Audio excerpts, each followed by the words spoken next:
Numbers.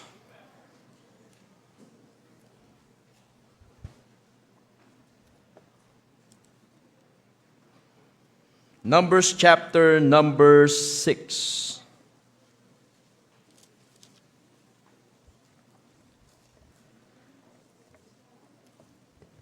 Numbers chapter number 6, verse 1 to 8. Ay po tayong lahat in respect for the reading of God's Word. Numbers chapter 6, verse 1 to 8. Are you there? Amen? Basahin po natin responsibly. I'm gonna read verse 1, you'll read verse number 2. Sabi po ng Bible sa verse number 1, And the Lord spake unto Moses, saying,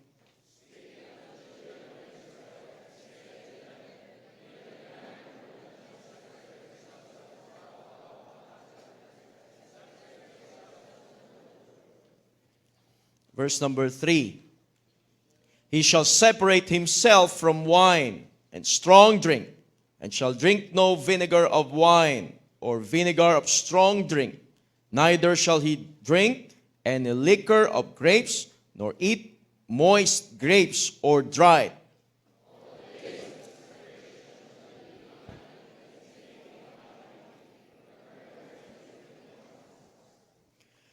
All the days of the vow of his separation, there shall no razor come upon his head, until the days be fulfilled, in the which he separated himself unto the Lord. He shall be holy, and shall let the locks of the hair of his head grow.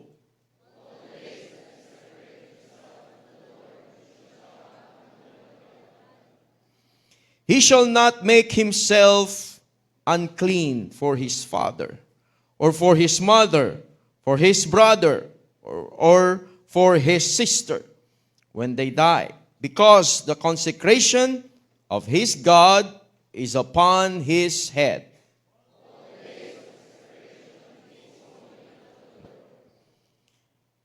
Makita po natin dito yung account na kung saan may mga tao that they have dedicated themselves para sa Panginoon. At meron pong custom ang Israel na merong mga tao na sila po ay nakatalaga na maging Nazirite. At yung Nazirite vow ay napakahalaga sa kanila, and they need to separate themselves. Talagang matindi ang separation nila. I believe ito po ay makakatulong sa bawat isa sa atin because as a Bible-believing Baptist, tayo po ay naniniwala sa doctrine of separation. At kung sasabihin natin, paano ko magagawa yun? Let's study kung ano yung ginawa nila. Paano nila nakayanan yun? Kasi maraming nagre-reklamo, hirap maging Baptist, ang daming bawal, ganito, ganyan. Pagka naging Baptist ako, hindi na masaya ang buhay. Masaya ang buhay. Pag talagang natutunan natin mula sa salita ng Diyos, ano ang tinuturo ng Panginoon. There are two things na binanggit dito sa ating text na binasa. One is separation from and separation unto. Tayo po'y saglit na manalangin.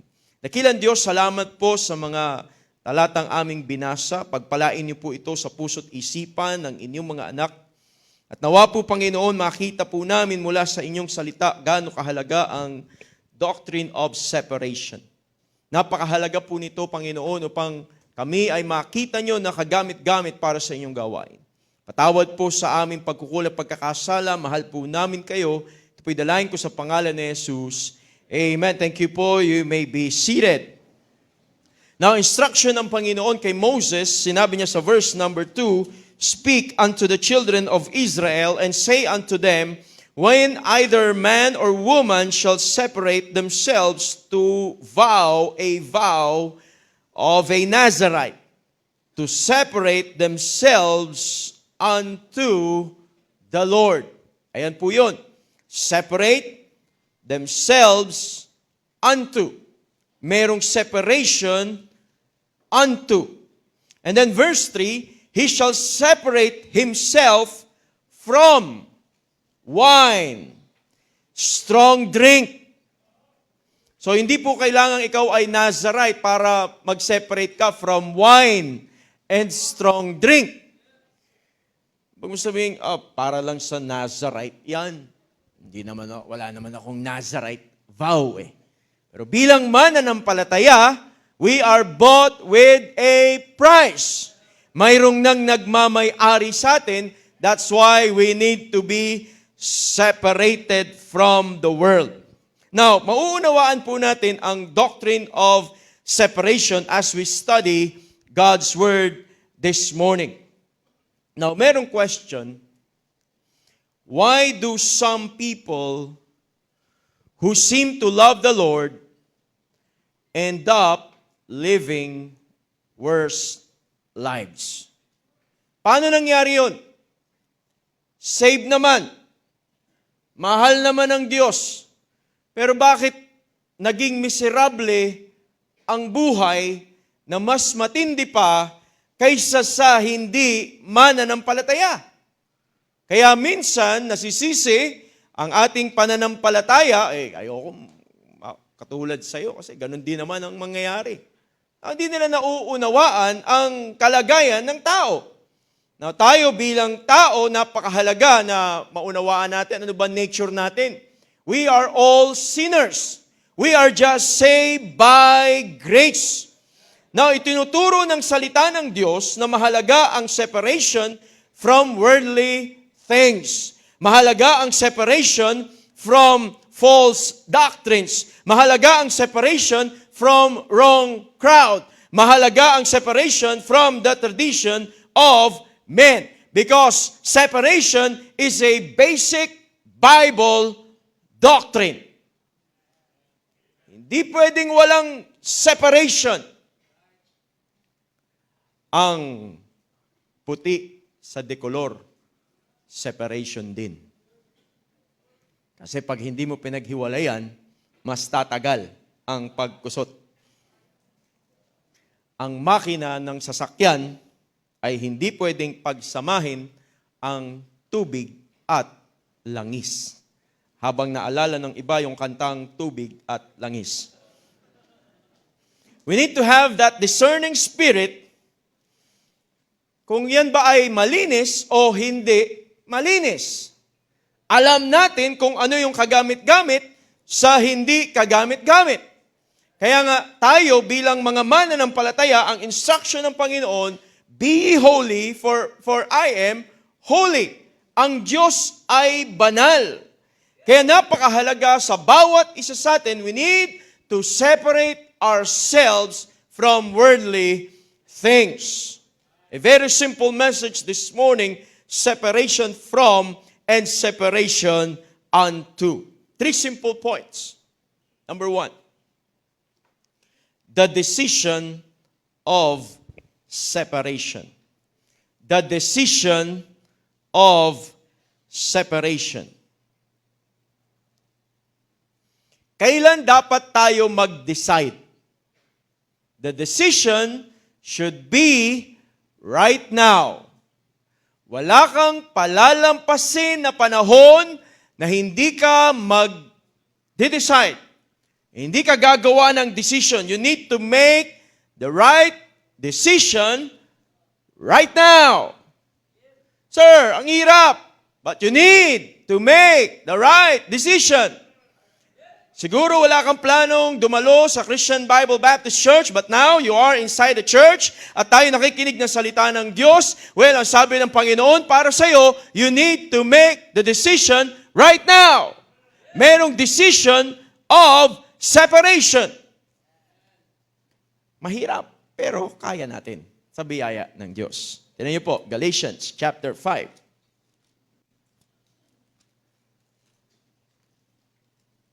Galatians chapter 5 verse number 1. Stand fast therefore in the liberty. Yung dating wala tayong kakayanan, ngayon nagkaroon tayo ng kakayanan. Dahil pinalaya tayo ng Diyos. Stand fast therefore in the liberty wherewith Christ hath made us free. Yung tunay na kalayaan ay nasa Panginoon. Hindi yung kalayaan na inisip natin, gusto kong gawin, ang gusto kong gawin. Kung hindi, magagawa ko na ang kalooban ng Diyos kasi pinalaya na ako ng Panginoon sa tanikala na dating pumipigil sa akin na gumawa ng tama at gumawa ng kalooban ng Diyos. Now, there's a warning for each and every one of us. Yung ni-remind ng Panginoon, stand fast, therefore, in the liberty wherewith Christ hath made us free, and be not entangled again with the yoke of bondage. Bago tayo naligtas, magulong buhay natin. Kung saan-saan tayo sumabit, no? Yung entanglement sa magulong klaseng buhay. Yoke of bondage. Talagang bihag tayo doon, nakakulong. Pero nung tayo naligtas, binuksan yun ng Diyos. Binigyan niya tayo ng kalayaan. Wow, pwede palang gumawa na ako ng tama. Pwede palang sumunod ako sa kalooban ng Diyos. Pwede palang umawit na rin ako sa Panginoon. Pwede palang mangyari sa aking buhay ito nung hindi ko akalain na mawawala sa aking mga labi ang mga salita na hindi dapat sasabihin ng isang Kristiyano na. Dating palamura, dating mabulaklak ang bibig sa pagmumura, kapag nagulat, nagmumura, kapag nagalit, nagmumura, kapag masaya, nagmumura. Pero ngayon nabago ang buhay mo. Nung nakakilala ka sa Panginoon, sabi mo, bakit gano'n? Nagbago ah! Ang sinisigaw mo na lang ay, Amen! Praise the Lord! Pag nagagalit ka, sabi mo, Amen! Nagbago, no? Nawala yung pagmumura. Yung dating hindi mo mapigilan, ngayon nagbago ka. Napakahalaga ng desisyon na ginawa natin. Pero tatandaan natin, nangyari yon at nakayanan natin dahil pinalaya tayo ni Kristo. Kung wala naman ng Panginoon, hindi natin magagawa yun eh. We are still the same. Kaya nga sa isang mananampalataya, may pag-asang magbago. Hindi natin pwedeng tuldukan yung, ganito na yan habang buhay. No! Dahil merong Diyos na nagpalaya sa bawat isa sa atin. We can be separated from the world. But we need to make the decision right now. Ngayon eh. Pwede kang magbago ngayon. Hindi bukas. Hindi next year.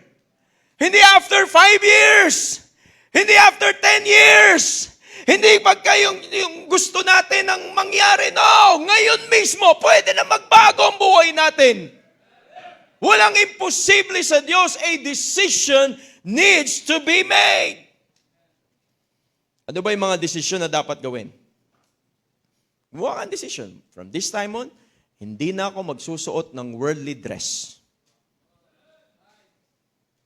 I don't want to be identified with the world.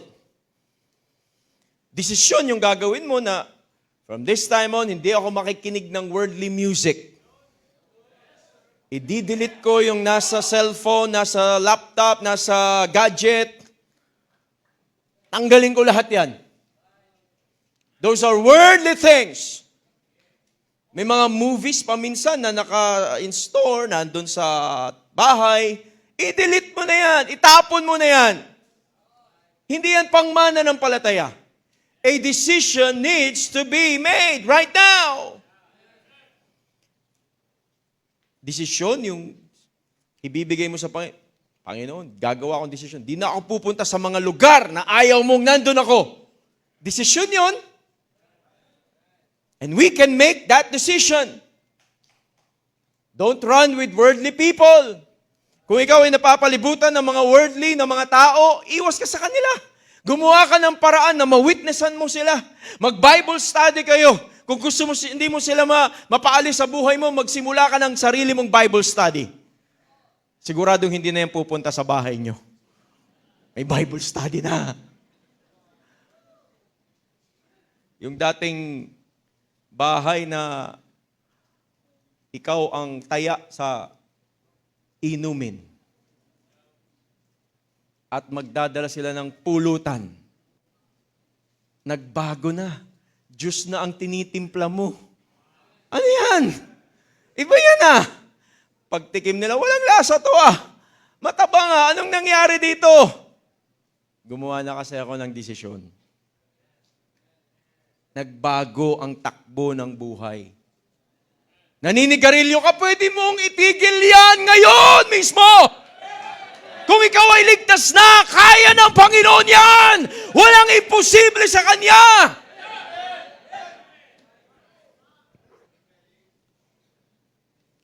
Desisyon din ang gagawin natin na magmula ngayon, aawitin ko ang mga awitin na nasa songbook. Desisyon yan eh. Desisyon din na hindi mo iuuwi ang songbook. Nakalagay po dyan, this is church property, please do not take home. Thank you. Pag nabasa mo to sa bahay mo, naku, babalik ko to sa church. Desisyon po yan. Desisyon mo rin na sumama sa Bible study. Or magkaroon ka ng sarili mong Bible study. Desisyon yan. Desisyon mo rin na gagawin na magmula ngayon, mananalangin na ako. Hindi ako basta kakain na walang panalangin. Iba nasubo na. Di pa pala. Di bali, pagtapos na lang, tsaka tayo mag-pray. Paggising sa umaga, kailangan manalangin. Desisyon yan. Gumawa ka nga ba ng desisyon na early in the morning kakausapin mo ang Panginoon? Bago ka man lang matulog, magpapasalamat ka sa Panginoon. Di ba? Desisyon yun. Na hindi na ganun ang klase ng iyong buhay. Desisyon natin na magsimba. Kaninang umaga, kahapon pa lang, nag-prepare na tayo. Sunday morning, maaga ako sa simbahan, magsisimba ako. Desisyon yun. Pero merong mga nag-decide, parang medyo malamig ah. Ano bang forecast? Uy, merong ulan. Tinulungan pa ang pag-asa na umulan para hindi makapagsimba. Ang church attendance, desisyon yan. Make a decision na every church services ay dadalo ka. Ang soul winning, decision yan. Hindi yan automatic, hindi yan gift na bigla na lang nagso-soul winning. Decision needs to be made para ikaw ay mag-akay ng kaluluwa. Church involvement is also a decision. Sacrificial giving is also a decision. You can make a decision right now. Gagawa ako ng desisyon. The decision of separation. I will never be the same person. Hindi na ako katulad ng dati.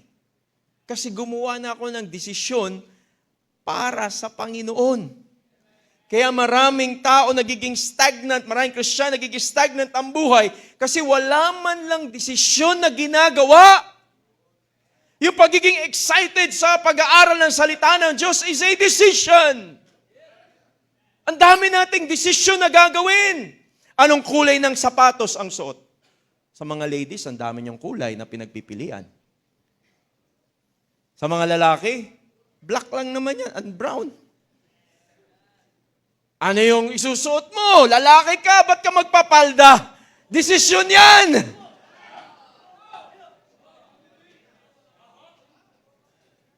Lahat ng gagawin natin in our lives is a decision. Ang pinakamahalaga ay meron tayong decision na aalis tayo sa kasalanan at tayo ay gagawa ng decision para sa Panginoon.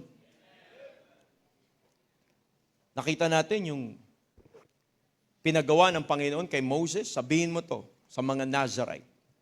Paano nila napagtagumpayan yun? Meron silang separation unto the Lord and separation from the world. Umalis sila sa kamunduhan at sila ay gumawa ng desisyon papalapit sa Panginoon. Number one, the decision of separation. Number two, the direction of separation. The direction of separation.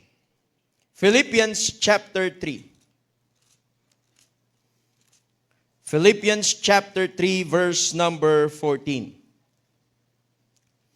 Sabi ng Bible, I press toward the mark for the prize of the high calling of God in Christ Jesus. Gusto ko pong tumawag ng dalawang choir member.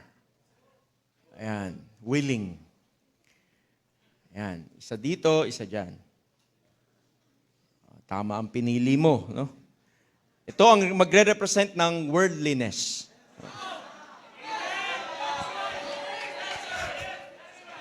At ito naman po ang godliness. Pagpasensyahan nyo na po ang ating mga model. The direction of separation. Na mahalaga po makita natin nasaang direction tayo. Kung ito ang nagre-represent ng kasalanan, napakarami talaga pong kasalanan. Ano po? Bilang mananampalataya, mahalaga po yung decision ginawa natin. Decision, yung separation from. Ayaw ko na ang mga bisyo.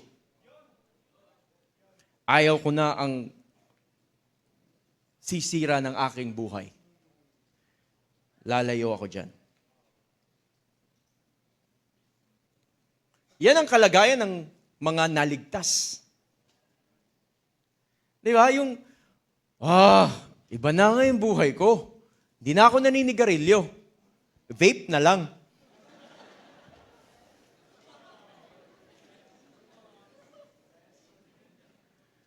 Hindi na ako nagmumura. Nambubugbog na lang. Maraming tayong tinanggal, di ba? Kasi naligtas na tayo. Kaya ng Panginoon yun. Kaya pala ng Panginoon magdamit tayo ng tama. Damit na pangsimba. Damit na disente. Damit na hindi makikita na parang worldly. Mayo na ako. Pero tatandaan natin, meron tayong decision, pero dapat meron tayong maayos na direction. Dapat papunta tayo sa Panginoon. Huwag nating kakalimutan na tumalikod na tayo sa kasalanan eh. Pero kapag hindi tayo gumawa ng desisyon papunta sa Panginoon, at tandaan natin, there's a vacuum na tayo ay babalik. Kaya nga ang Kristiyano, ligtas na pero pwedeng mag-backslide. Parang bumabalik ako Saved na ako, pero bakit nagiinuman tayo? Saved na ako, bakit naiisip ko mga bagay na ito? Saved na ako, bakit nandadaya pa rin tayo? Saved na ako Bakit ganon? Nagba-backslide. Sino dito ang mga Kristiyanong hindi pa niya na-experience mag-backslide?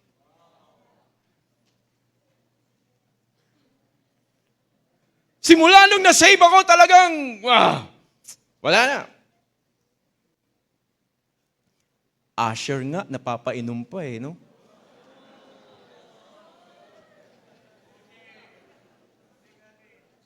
Ng juice. Bible student nga Nandun sa kanto, naninigarilyo. Nagba-backslide. So meron tayong tendency na tayo ay bumalik. Kasi mali yung direction. Ang direction natin dapat, ang Panginoon, mawin natin Panginoon. Gusto ko malapit ako sa Panginoon. Gusto ko nasa Kanya ako. Kahit parang mahirap tanggapin na ito ang Panginoon. Pero talagang gagawin natin ang paraan para tayo mapalapit sa Kanya. Kaya yung mga decision unto, yung separation natin Mag-i-involve ako. Magsisimba ako. May Bible study kami sa bahay. Sama ako sa aking pastor. Mag-i-involve ako sa church. Hindi ako liliban sa simbahan. Magpa-participate ako. Mag-i-involve ako. Ito yung mainit na Kristiyano. Malayo sa sanlibutan. Pero kapag nandito lang tayo, maraming Kristiyano nandito lang. Yes, marami na tayong separation from the world. Pero wala tayong maayos na direction. Kaya yung attraction natin, hindi ang Panginoon ang nakikita. Ang nakikita yung, parang masaya pa rin doon May nakakita ba sa akin? Wala naman pala. Sige, dito muna ako. Dito ako sa likod mo Sarado na ba dyan? Opo daw. Sarado na? Opo.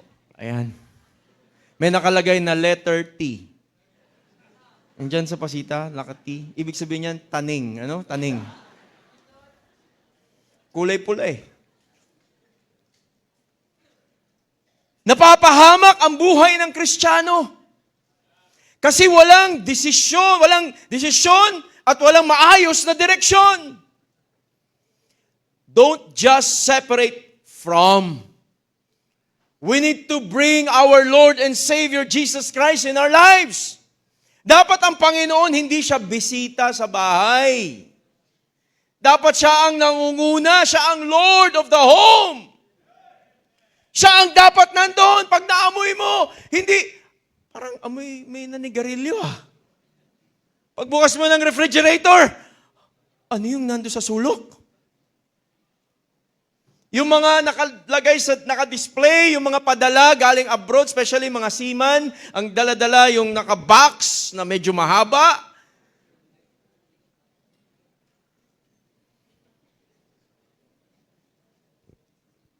Nakalagay doon. Dinisplay pa. Kaya nung na-discount, hindi ng problema ko. Hindi sumama ang bisita ko. Inom tayo, inom. Simpleng problema, bumalik sa dati. Kasi mali yung direction. Now, sino ang pwedeng mapahamak dito? Lahat po tayo. Pag mali ang ating direction, separation from is not enough. Kasi ang magiging buhay natin, pag baptist ka, daming bawal. Akala nila pagiging Kristiyano, puro bawal. Hindi na unawaan yung totoong mananampalataya na gusto ng Diyos, yung buhay na na-enjoy, na naglilingkod sa Kanya. Akala niya, bawal lang. Sa church na yan, killjoy. Yung mga kabataan, hindi nauunawaan kung bakit ang ating pastor ay matapang mangaral ng salita ng Diyos that we need to be separated from the world. At kung gaano kainit tayo hinahamon na maglingkod sa Panginoon. Kasi hindi sapat ito. Madali tayong mahila. All of a sudden, magulat tayo, kasama na natin siya. Di ba dapat ang ka-fellowship natin?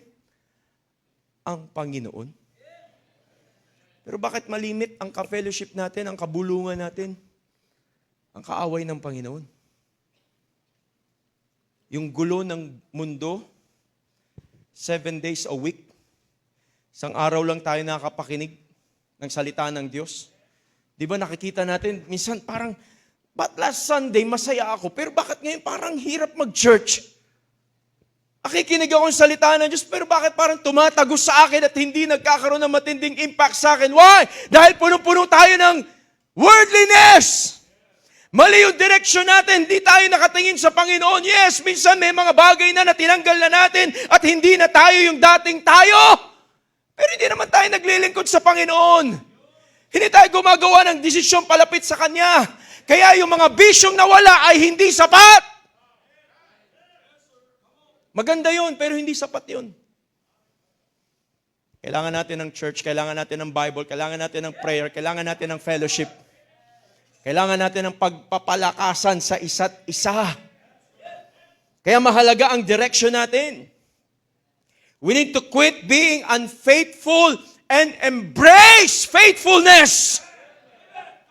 Hindi naman hinahanap ng Diyos yung sobrang tindi, yung lalaki na pinapagawa niya. No, the little things. The little things na maging faithful ka doon. Hindi ka magiging faithful kung merong unfaithfulness. Applicable to kahit sa company, sa pamilya, sa mag-asawa. You will never be faithful kung merong unfaithfulness. God wanted to see us faithfully serving Him. Kaya merong salita ng Diyos. Ito'y schoolmaster natin. Still, we need the Word of God. Ang sabi nila, daming batas ng Diyos. May biyaya ng, yes, may biyaya ang Diyos. Pero hindi niya inabolish yung batas. Binigay yan ng Diyos para ituro tayo sa Kanya na makikita natin, God is holy. I'm a sinner, saved by grace. I need Him in my life. Kaya walang Kristiyano magsasabi, hindi ko kailangan ng simbahan. Kaya ko to kahit walang simbahan. All of a sudden, magugulat ka, kasama ka na ng worldliness. Andun na yung compromise. Hindi na tayo nagagamit ng Panginoon. Malayo na tayo sa Kanya. Without separating unto the Lord, we can create a void that is very critical. Parang vacuum. That void will not remain empty. It's either mapupunta tayo doon or mapupunta tayo dito. Ang pinakamaganda, ipiliin natin ang Panginoon. Alam niyo po, nakakalungkot yung sinasabi sa Matthew chapter 12. Verse 43. Matthew chapter 12.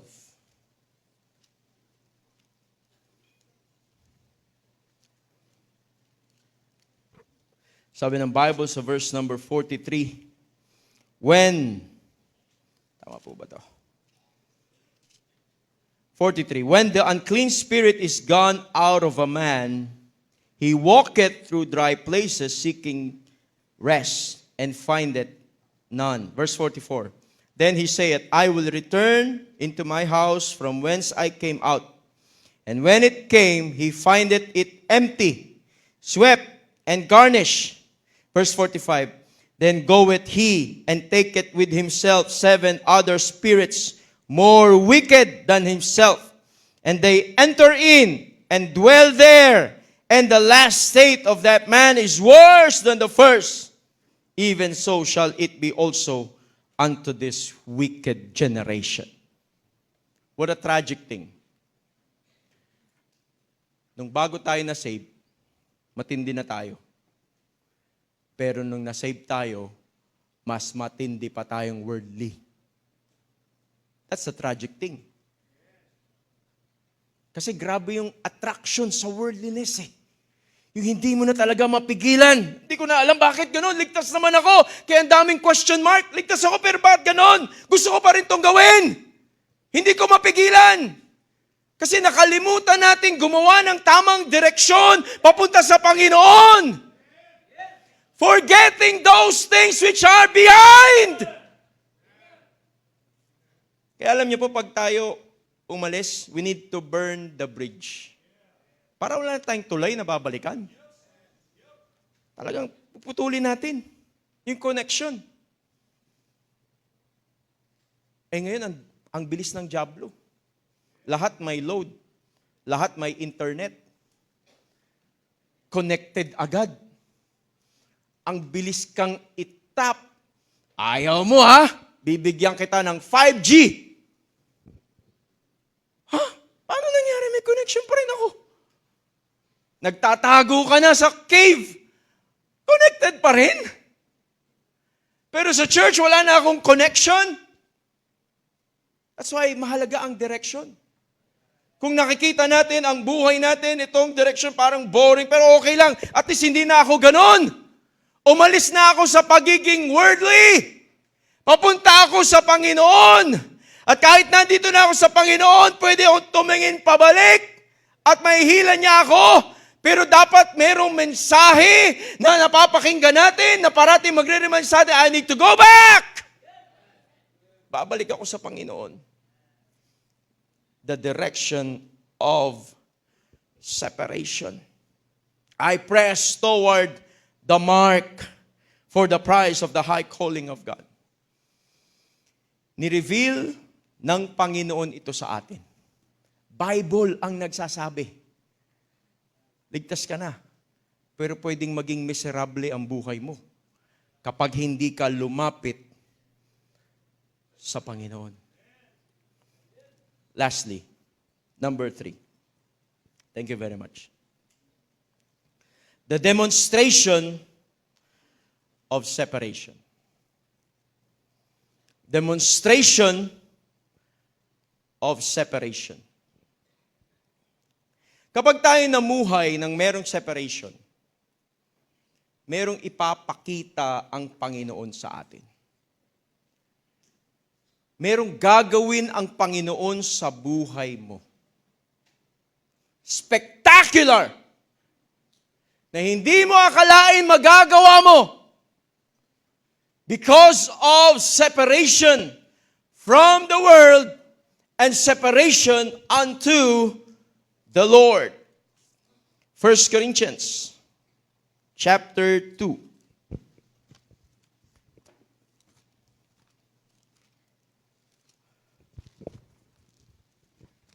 1 Corinthians chapter 2, verse number 4.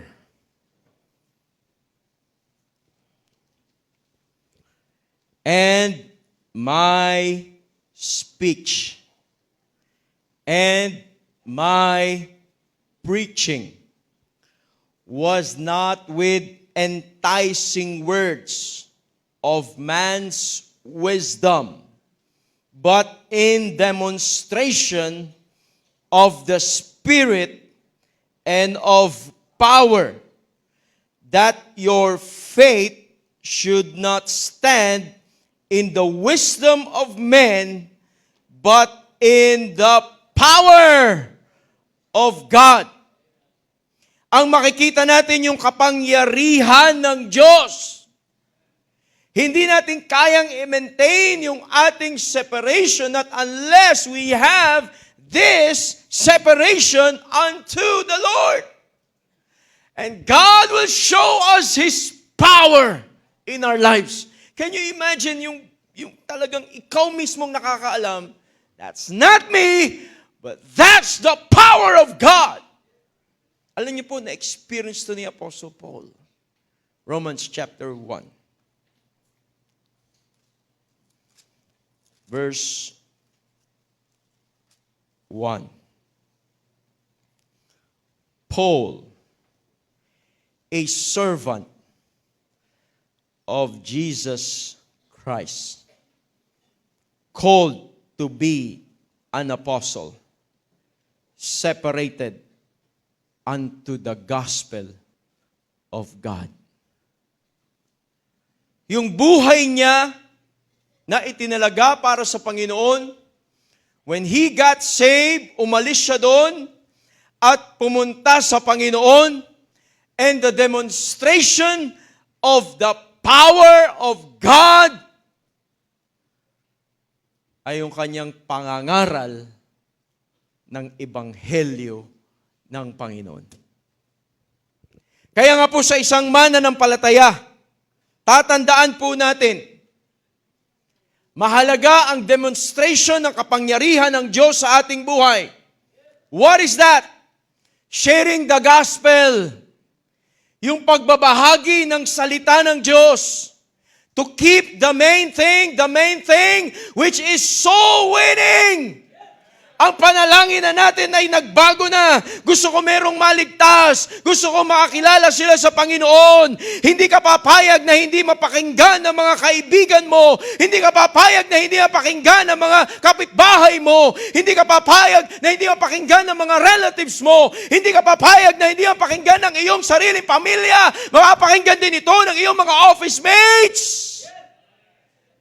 And even your enemy can hear the gospel. At pag siya'y naligtas, it's not about us. It's about the power of God. Ilang demonstration ng power ng Diyos sa ating simbahan at sa buhay ng bawat individual at sa bawat pamilya. Kung ang pamilya nyo ay nagagamit ng Diyos na maraming kaluluwang naligtas, that's the demonstration of the power of God. Kung ang sasakyan nyo ay nagagamit upang magdala ng bisita at sila'y makakilala sa Panginoon, that's the demonstration of the power of God. Kung ikaw ay gumudukot ng pera sa bulsa at binibigay mo para sa gawain ng Diyos, that's the power of God. Merong kaluluwang naliligtas. Napakahalaga. It's about time sa mga miyembro ng simbahan, makita natin yung pag-aakay ng kaluluwa, hindi basa-basa. Hindi po technicality yan. Hindi yan basa. Nalaman ko na kasi, marunong na ako No! It's the power of God in our lives. Hindi natin magagawa yan kung tayo worldly. Don't expect na mag-aakay ka ng kaluluwa kung ikaw ay umiinom. Magulo pa rin ang buhay, magulo ang isipan, at lublob sa putikan ng kasalanan. Magagawa natin yan pag tayo ay umalis doon at gumawa at humarap ng desisyon para sa Panginoon. Habang tayo nandito, God will use you to be a personal soul winner for the Lord Jesus Christ. Maugulat ka sa pag-aakay mo ng kaluluwa. God will give you joy and excitement. Sino masaya sa ating simbahan? Yung may dalang bisita. Sino masaya na miyembro ng simbahan na ito? Yung nakapag-akay ng kaluluwa. Kung ikaw ay may problema at nakapag-akay ka ng kaluluwa at nalaman mo, napakinggan mo sa kanyang testimony, kung gaano siya kasaya at siya'y naligtas, iba na yung kagalakan sa iyong puso eh. Kasi mayroong kaluluwang naligtas. That's the demonstration of the power of God. Apostle Paul is an ordinary person just like you and me. But he was greatly used by God. Kasi iniwanan niya yung kanyang magulong buhay at siya'y lumapit sa Panginoon. At siya'y natutong mag-akay ng kaluluwa. Anong activity ang pwedeng magawa agad ng new convert? Umawit sa choir? Mag-usher? Magturo sa Sunday school? Soul winning. Yung testimony mo lang, meron akong napakinggang mensahe nung last week at hindi ko mapigilan. Kailangan nyo rin mapakinggan ito. Kasi binahagi sa akin mula sa salita ng Diyos. Ang sabi ng Bible sa Romans 3:23, lahat ay nagkasala. Ang sabi ng Bible sa Romans 6:23, may kabayaran ng kasalanan, kamatayan, pagkahiwalay sa Diyos. Naunawaan ko ang aking sarili, ako isang makasalan at bilang makasalan pag ako namatay, diretso papuntang impyerno. Dahil dalawa lang ang pwedeng puntahan ng tao pag siya'y namatay, langit o impyerno. So kung hindi ko tiyak ang langit, sa impyerno pala ako papunta. Pero salamat ang sabi ng Biblia, John 3:16, for God so loved the world that He gave His only begotten Son, that whosoever believeth in Him should not perish but have everlasting life. O pwede palang maligtas. I am a sinner and I need a Savior and His name is Jesus Christ. Ngayon mismo tatanggap ako sa Panginoon. Dahil sabi ng Bible, for whosoever shall call upon the name of the Lord shall be saved. No wonder why ang ating pastor walang tigil. Umuwi po sila from Dubai 1:30 ng umaga. Delayed flight. Bumabiyahe kami pa uwi, sabi ni pastor sa akin, ano schedule mo bukas? Siyempre late, umaga na eh. Medyo ano na yung isip ko, pagod na. Inisip ko, ano ba schedule ko bukas? Meron po ba kayong gustong pagawa? Meron kasi akong Bible study. Ano oras pa tayo alis? 8 o'clock in the morning. Pauwi pa lang kami, ang iniisip, Bible study. Sabi ko, sige po. Inisip ko sanang tawagan si Sir Vanny para siya mag-drive, pero late night na, 1:30 ng 2:30 na akong umiga. Sabi ko, baka pagka ginising ko si Sir Vanny at sasabihin niya lang, hindi ako pwede, may schedule ako, sayang lang. Ako na lang nag-adjust. Meron tayong pastor, hindi nagpapahinga. Sa sasakyan na lang nagpapahinga. 2 po kami nagpahinga din ako habang nagdadrive. Bakit? Yung may makita ka lang na naliligtas. Punong-puno ng kagalakan yung nangyari sa Israel. 250 Filipinos got saved. 72 baptized. What a great blessing! Hindi natin ito at sa mga iba pa mga outreaches ng ating church, marami mga kaluluwang naligtas, and our pastor is so excited. Our church is excited. Wala man ang ating pastor, pero dito sa atin may kaluluwang naliligtas. Ngayon, meron tayong mga bisita, and they've heard the gospel preached. And some of them surrendered para sumunod sa tubig ng bautismo. That's the demonstration of the power of God. Hindi po normal na makakita na merong naliligtas, na merong nakakaunawa ng simpleng paraan ng Diyos ng kaligtasan. That's the power, the work of the Holy Spirit in the lives of each and everyone. Kaya tama lamang na tayo magpalakasan sa isa't isa, and let's go soul winning! Let's keep on winning souls, because soul winning is still the main thing.